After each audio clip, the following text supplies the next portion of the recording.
So we're moving on to part 3 of the course entitled Intimacy, Desire, Passion, and Sex.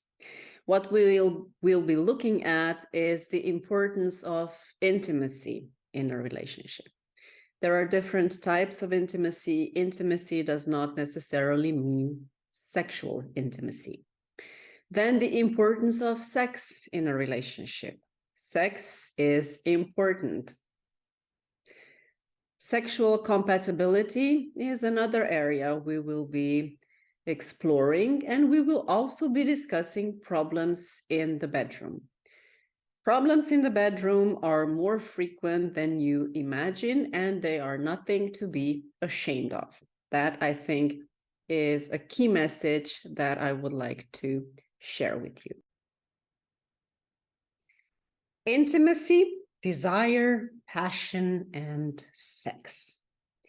And then conflict, rejection, accusations, guilt, celibacy or dry spells, and extramarital affairs.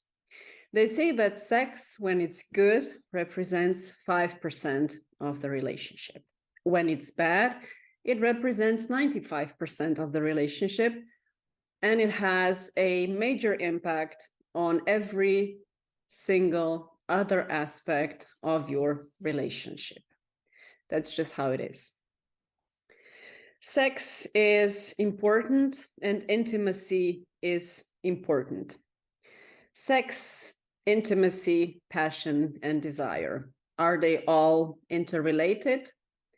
Probably yes, because without desire, or without lust, as we talked about in part 1, it's difficult to establish proper intimacy with someone.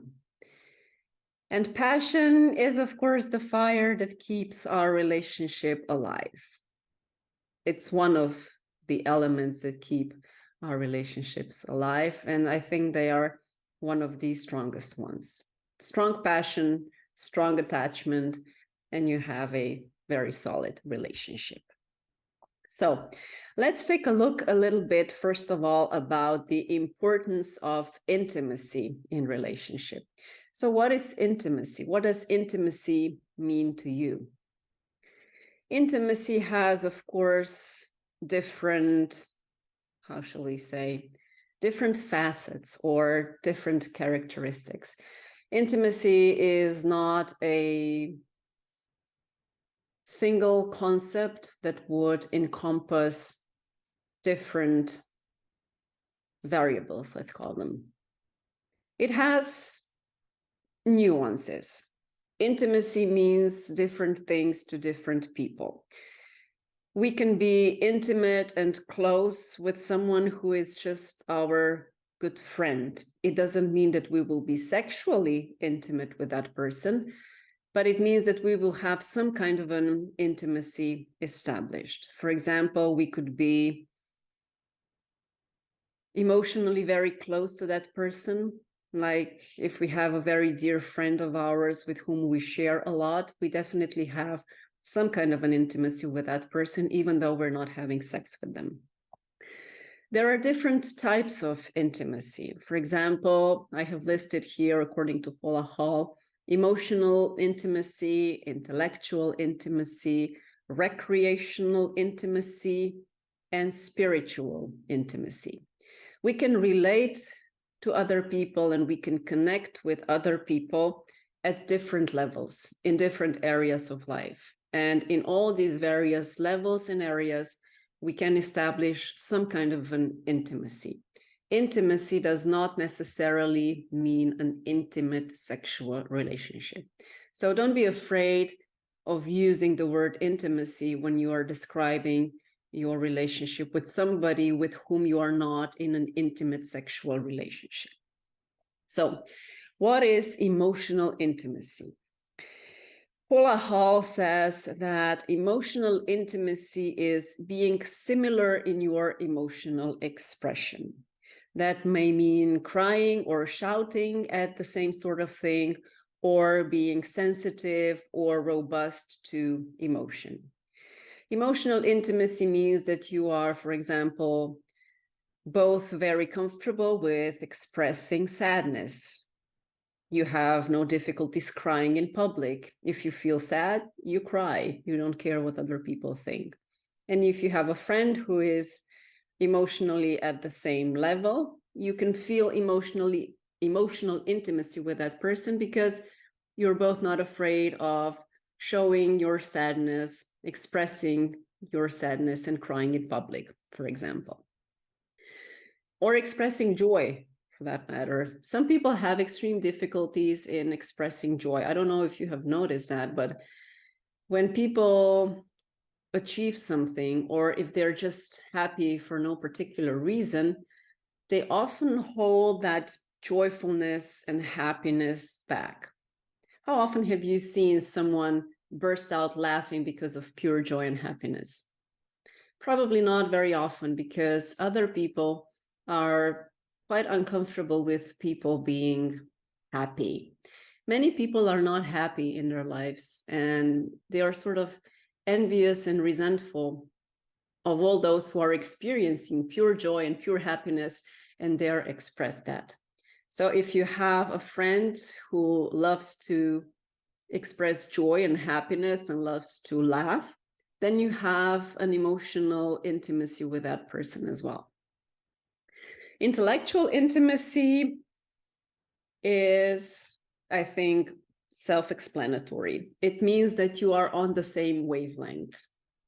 You know, when, I don't know, in college, when you were studying or something and you were exploring different ideas or concepts, and you were on the same wavelength with another person, your classmate, and you were completing each other's sentences when you were discussing this theorem or another theory or whatever, that's intellectual intimacy. You share thoughts with that person, you share ideas, and you feel understood by that person. And you also understand the other person's cognitive processes, how they are thinking, what they are thinking, how they are, I don't know, pondering a certain issue. You are on the same wavelength. You understand each other. You know what each is talking about. Intellectual intimacy is something that I would give a lot of attention to in personal, intimate, sexual relationships as well. Because when we grow older, or when we are less busy with our day-to-day tasks and we are spending alone time with our significant other, it's really wonderful to be intellectually intimate with our partner too, because that means we can talk for hours on end and we get lost in the conversations that we have and we feel close to our partners. And in older age, when sexual intimacy is not as prominent as it is at the beginning of the relationship, it's good to have something else in common, not just sex or expressing emotions, for example.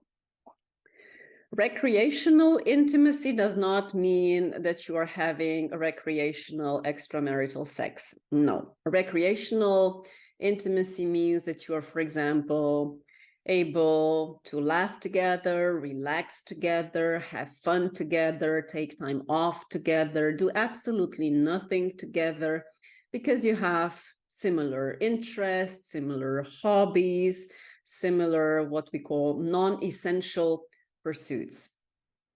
So recreational intimacy is something that you probably have established with your friends, with those with whom you like to spend your free time with, because you have common interests and hobbies and like to do similar stuff.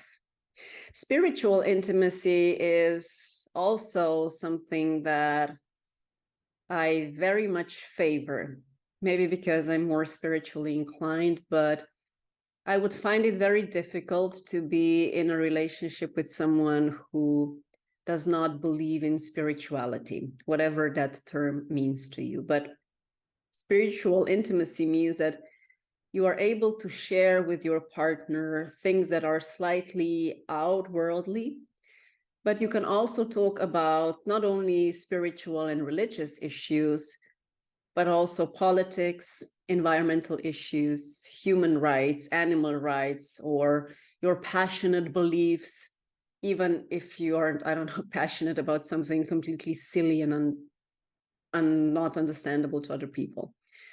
It's that intimacy that exceeds the day-to-day functionality. So intimacy is important. What kind of an intimacy will you give more prominence to is up to you. It also depends on the type of partner you have. It's nice to have all 4 types of intimacy within your relationship, but if you only have a few of them or a couple of them or even one of them, that's okay as well, provided that's the type of intimacy that is most important to you and to your partner, of course, because it has to be reciprocal. But intimacy is important, and couples who are not intimate in one way or another will probably not survive in the long run. They may live together under the same roof. They may present as a couple to the outside world, but behind closed doors, they will be nothing more than friends and companions, which is also perfectly okay if it suits them. Some people don't need intimacy. Some people need just intellectual intimacy, which again is intimacy, but some people just want to have a companion, someone to talk to, someone to spend some time with.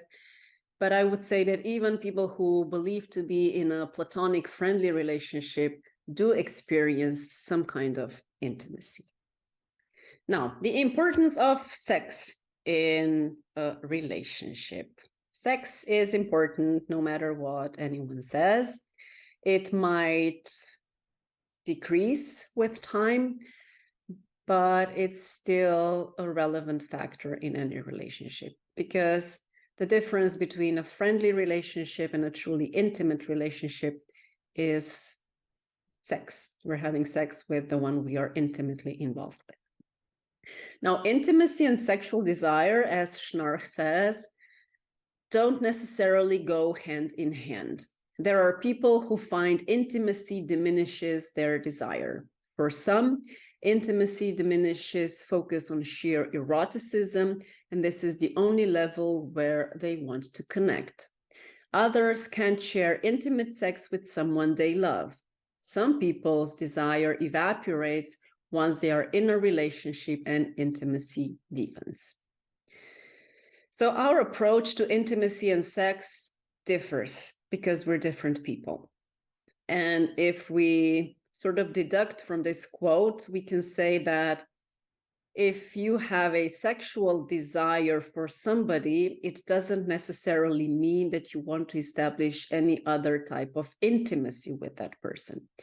And if you feel truly emotionally and spiritually intimate with someone, then perhaps pure animal sex and desire will be incompatible, and you will rather focus more on spiritual intimacy than on having sex with that person. It depends, but you need to figure it out for yourself, what intimacy means to you, what it means to your partner, how you would like intimacy to be expressed in your relationship. Now, when it comes to sex, at the beginning of every relationship, when we are in the lust phase, we are very much driven by our hormones and by our libido and by our desire to have sex. Some people think that as soon as sex starts drying out, that the relationship is doomed to fail. It is not. Sexual desire, like any other element of your relationship, of course, fluctuates. It has its ups and downs, it has its ebb and flow, and even sexual problems are a completely normal part of every relationship. At the beginning, when you are so much in love that you can literally hear the grass grow, you're experiencing the heady, sultry, mind-blowing, titillating, electrifying sex. And then you move on to romantic love. And both are driven by your reptilian brain. And later on, you move towards more mature, adult, real love that is driven by your prefrontal cortex, meaning that the love you're experiencing is the love you have chosen. Mature adult love is less slutty, less erotic, less sexually driven. It's more related to compassion, commitment, and intimacy, to the sense of we are close to one another, we are together, we start thinking in the terms we against the rest of the world. Of course, sex is important from the point of view of mirroring, validation, and also regulation of emotions. Through sex and through this positive mirroring that we see in our partner's eyes, we get a positive, reflected sense of self. Sex offers not only an outlet for our frustrations, it first and foremost offers reassurance, closeness, connection, intimacy, accommodation of our needs, soothing. And whenever you're arguing with your partner, it invariably translates into problems in the bedroom. Because whenever you're arguing with your partner, sex is probably the first area where you will be withholding, where you will be sort of punishing each other, not wanting to be intimate anymore. So is sex a means of intimacy and connection, or is it a means of physical and emotional release? Sex is definitely an area where frustrations are frequently played out. And when you're having sex, it's really important not just that you want to have sex, but that you want to have sex with your partner. Sex with your partner is what you should want, and you should want your partner with or without sex. And sex plays a different role in the relationship over time. Sometimes sex is essential because we feel this very strong sexual urge and desire. At other times, it is optional. As long as you agree on the sex you're having, there are no problems, because sex can also help you grow together as a couple. Now, you have to understand that just like in any other area of your life, sex too is an area where one partner will dominate, but not because of his or her sexual experience or expertise, but because of the sex drive that that person has. And Schnarch is talking about the high desire partner and the low desire partner. There is always somebody who has a slightly higher sex drive than the other, and there is nothing wrong with that. The low desire partner is completely okay, nothing wrong with the low desire partner. What you need to know, though, is that it is always the low desire partner who dictates how much sex there will be in a relationship. Of course, we have to negotiate and make compromises in the bedroom as well. And we have to be sensitive to our own needs and desires and to our partner's needs and desires. Because sexual intimacy is an area where people frequently feel shamed, humiliated, rejected, not wanted. And whenever one partner is withholding sex for one reason or the other partner feels undesired, unwanted, unloved, even as a bad partner and bad lover, which is not the best feeling to be experiencing. Well, sex, it's present in every relationship. And sexual desires differ. What's important is that you and your partner agree on the sex you're having. And when it comes to sex, there are differences in our sex drive, differences in the frequency. How often do you want to have sex? Then what kind of sex are you most interested in? Do you want to have long lovemaking sessions? Do you want your sex to be more raunchy? Do you want to have a quickie every now and then? Because intimacy is an area where we tend to be much more vulnerable than in any other area. That's why we have to be very considerate and sensitive to what our partner is feeling and thinking. You should never shame your partner for wanting to do something or not wanting to do something. You should never force your partner to do something if they don't want to experiment with different positions or toys or whatever have you. And intimacy is a very slippery slope because we tend to reveal almost too much of ourselves. And sometimes if we are faced with a partner who is slightly judgmental or not accepting us the way we are, we can quickly start feeling very uncomfortable in our bodies as well.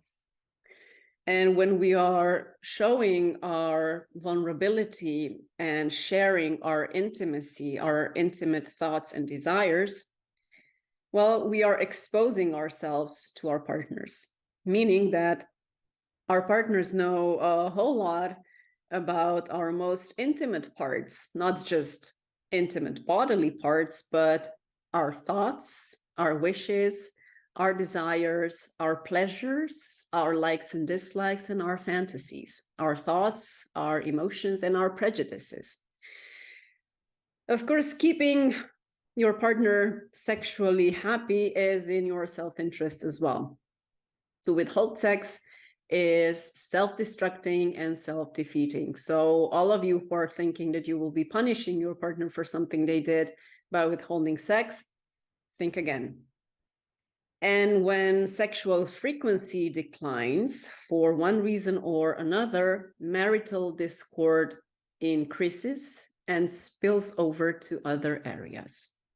You know how people say that they settle all of their scores and resolve all of their problems in bedroom? Well, vice versa is true as well. If you're having difficulties in bed, this will show up in other areas of your life as well. If you're having troubles in, I don't know, financial area, that will have an impact on your sex life as well. And of course, sex means different things to different people at different stages of their lives. And the role sex plays in your relationship changes as well, also depending on how long you have been with your partner and what else is going on in your life, i.e., what kind of difficulties or worries you are experiencing in any other area of your life. And in the first throes of love, when you are all horny and crazy stupid in love, you may experience sex as something exciting, something urgent, an activity that basically dominates your relationship. But as your relationship matures, as it grows older and develops, sex changes as well. And desire that was previously so urgent is now replaced by something more gentle. Sex is no longer the focal point of your relationship, but it doesn't mean that it is any less important. And whenever we are sexually intimate with someone, a lot of things simultaneously go on because sex is a complex combination of thoughts and emotions and behaviors and sensations. And it's also intrinsically linked to how you feel about yourself. If you feel good about yourself, you will probably be more relaxed in having sex or in being intimate with your partner. How you see your partner will also have an impact on your sexual life. And you have to understand that when it comes to sex, you need to be as open and as sincere as possible. And don't be judgmental.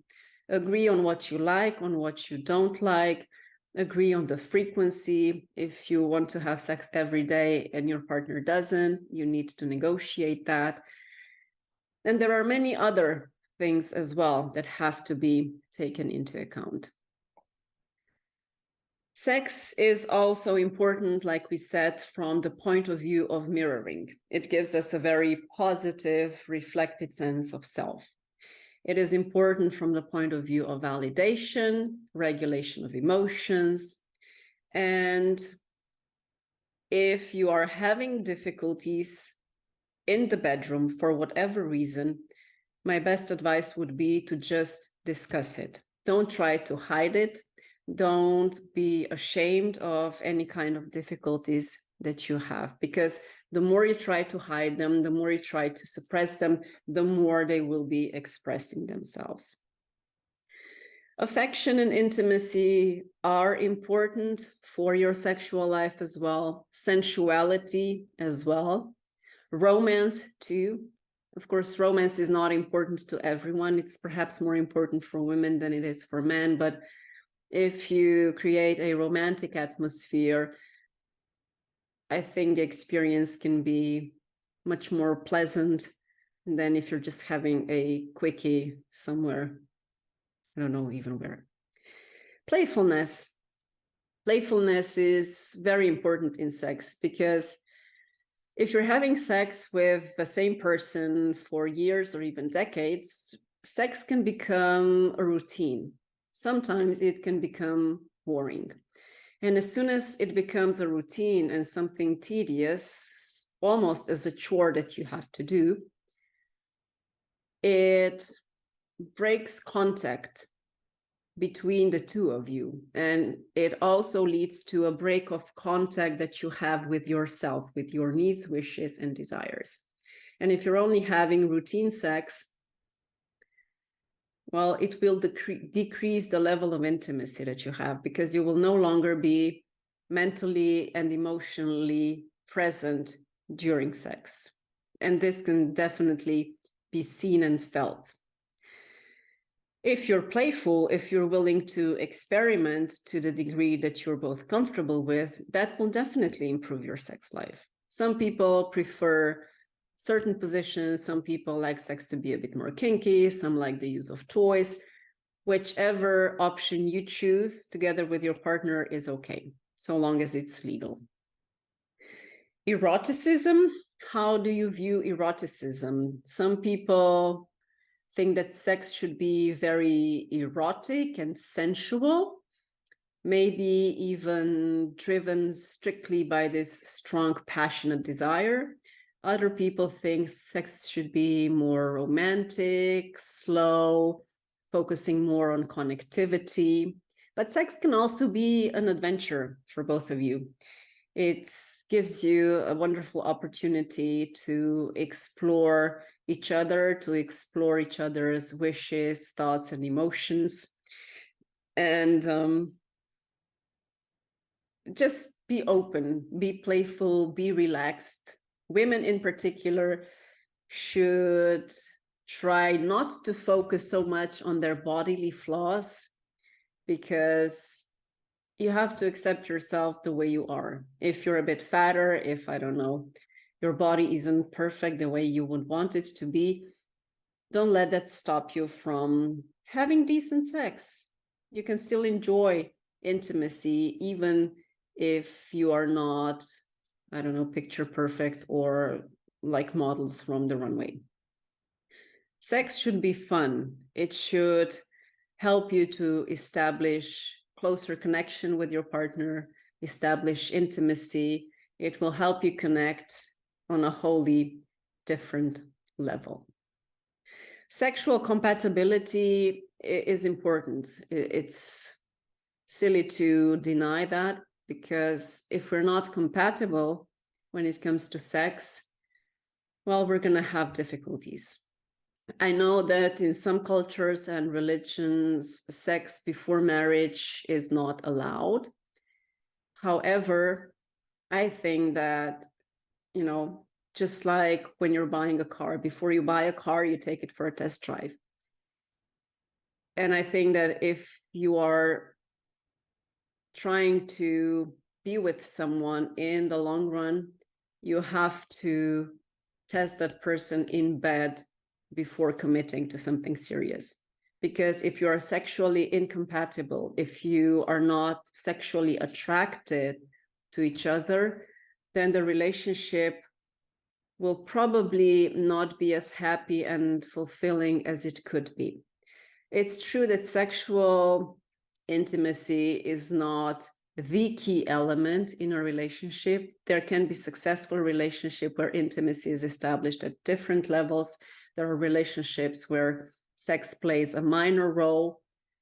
However, if either you or your partner plays a lot of attention and prominence on sex, then you need to be sexually compatible. What does it mean to be sexually compatible? Well, you have to like the same kind of sex. You need to be comfortable with exploring different positions. You need to be okay with your sexual choices as to the frequency of having sex, the way you are having sex, where you are having sex, and so on and so forth. There are a myriad elements that need to be discussed, and they should be discussed with your partner upfront to avoid any misunderstanding or bad feelings in the bedroom. We have already talked about low and high desire partner and the stupidity of withholding sex. If you are withholding sex, you might be punishing your partner in the short run, but you are also punishing yourself at the same time. Unless you are completely asexual, then I guess you're using sex throughout your relationship as a bargaining chip or as an instrument for manipulation, which is not okay, by the way. Sexual compatibility, the frequency of intercourse, when and where does it happen, who initiates sex. Men often complain that women never initiate sex. That's probably true. Why it happens, I'm not sure. Is it because men think about sex more often than women? Maybe. However, if only one partner constantly initiates sex, that partner will probably feel that he or she is too insistent. So initiating sex should be the task of both partners. How frequently, that's up to you to decide. If you don't mind, if just one partner always initiates sex, then it's okay. Then what positions are you comfortable with? You need to discuss that in order to avoid any embarrassing or weird situation in between the sheets. Fantasies and willingness to experiment. Some people have fantasies, some are more willing to experiment, others less. Both is okay. You shouldn't be forcing anyone into anything. Use of dirty words. If you cringe at the thought of using dirty words, or if your partner is using dirty words, then I guess that's off limits. Red lines should also be discussed. Prejudices should be talked through, because sometimes prejudices are just prejudices. And this links with the willingness to experiment and fantasies. Now, the basic element of sexual intimacy is, of course, trust. Trust that your partner will not hurt you in any way or use you or abuse you in any way. Trust that your partner will respect your boundaries. If there is a lack of trust in a relationship, that lack of trust will definitely show up in the bedroom as well. Lovemaking, we have already talked about that. And then emotional connection or physical release. For men in particular, sex is, I don't know how often, but let's say frequently, just a means of physical release. Women tend to take that very badly because for us, having sex is related to intimacy, to romance, to gentleness, and just, pure fucking, there's no better word for it, is something bad, not acceptable. So you need to talk about that as well. How comfortable you are with having quickies, if at all. Does sex always have to be a long lovemaking session? How much emotional connection should there be present? When it comes to sex, you definitely need to discuss whatever comes to mind. Otherwise, you will be disappointed, you will feel rejected, you will feel misunderstood, weird, freak, or whatever else. So openness without shame. Talk about whatever it is you think you need to talk about openly and sincerely. Don't pretend. It's useless to pretend in the bedroom, because if you pretend, or if you're just trying to do something to please your partner, it will backfire. Have some self-respect and don't engage in things that are unacceptable to you, that you don't feel comfortable with, or that are painful. We have already talked about compatibility from the point of view of affection and intimacy, sensuality, romance, playfulness, eroticism, adventure, stimulation. All these aspects should be taken into account because they are present in every intimate sexual relationship. Now, problems in the bedroom, that's a big taboo topic. Men in particular hate to talk about it. But problems in the bedroom are, if not frequent, they are not uncommon. And most of all, they are nothing to be ashamed of. If you have issues with a reflected sense of self, then problems in the bedroom might be something that you take personally. For example, if your partner is having some kind of erectile difficulties or an erectile dysfunction, you might take that personally, thinking, well, he doesn't find me attractive anymore, that's why he cannot get it up.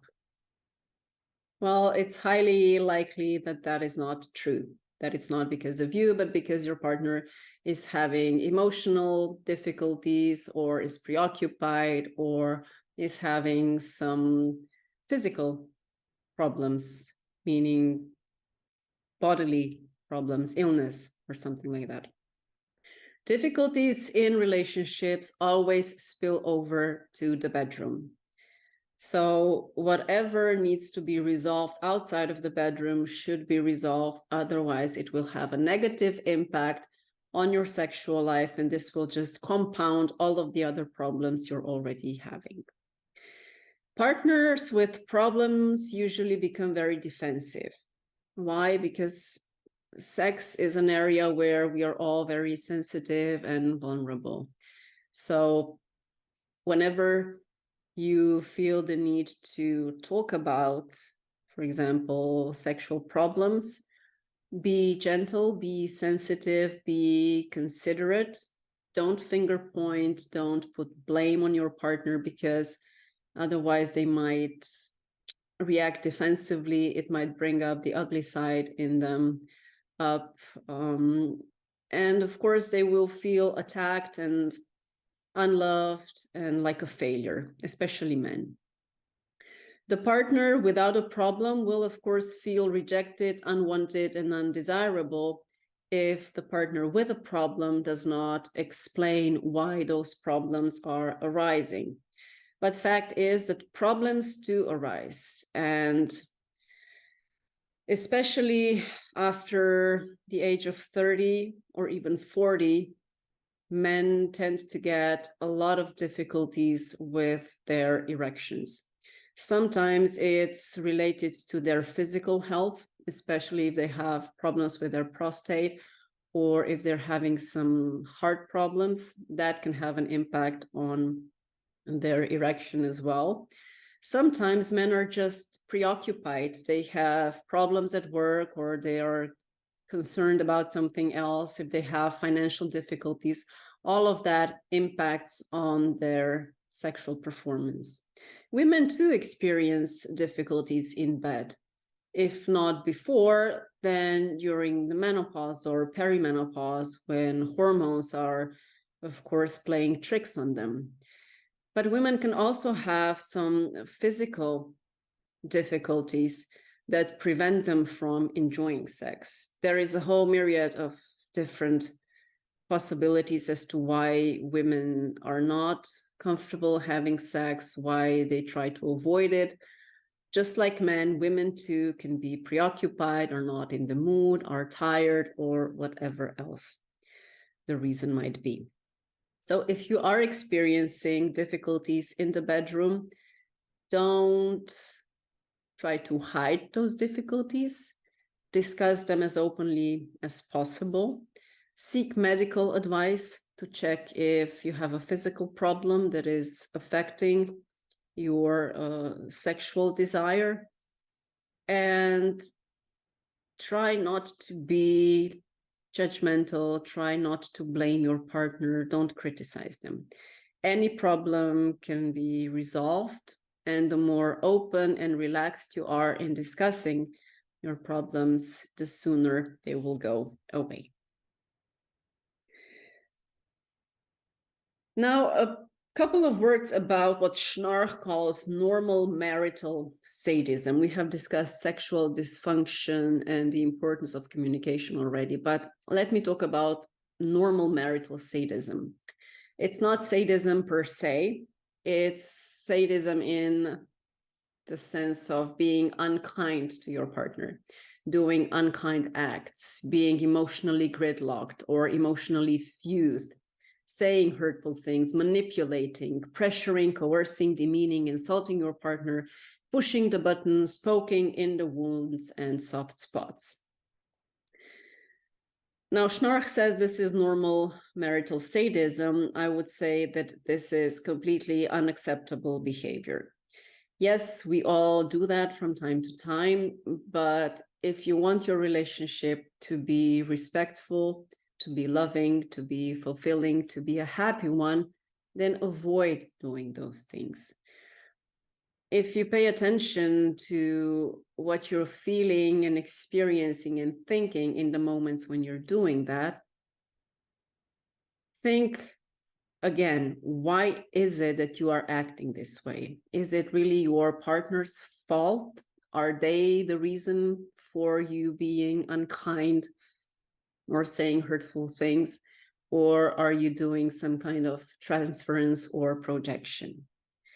If you want your marriage or your relationship to be a good one, a loving one where you feel secure and safe and respected and appreciated, one where you can feel intimate with your partner at different levels, then avoid doing things that you know upset your partner or hurt your partner. And this applies to both partners. Of course, both have to be reciprocally aware of the other's needs and feelings and desires. So we've come to the conclusion of this course. So let's draw up some conclusions. What have we learned, if anything? Finding the right partners is part science, part fate. It has something to do with your past patterns, your life script, and something to do with your cognitive choices. Every relationship has the potential to work if both partners agree on the key elements that truly matter, so the areas of compatibility. Relationships where partners are not emotionally fused and where each partner has the capacity to self-validate, so not to expect the reflected sense of self and validation, have a greater chance of success. Communication is key. Many couples who come to therapy don't know how to communicate. They think they are communicating effectively, but in fact, they don't have a clue. They really don't know how to communicate. And bad communication is a recipe for a disaster in a relationship. So invest in good communication skills. And last but not least, no relationship should require you to give up your integrity. Never compromise on your core values, core beliefs, and principles. You are who you are. Respect yourself, respect your integrity, and don't bend over backwards just to please your partner. Self-respect and a good sense of self-worth are the two elements that will help you in creating a stable, loving, connected, intimate, and long-lasting relationship. I hope you have learned something new, something interesting, something useful. If you have any comments or questions, you're always welcome to send me an email. And if you need any help in resolving your personal issues or your relational issues, you can always schedule an individual therapy session with me. Thank you so much for your attention and enjoy.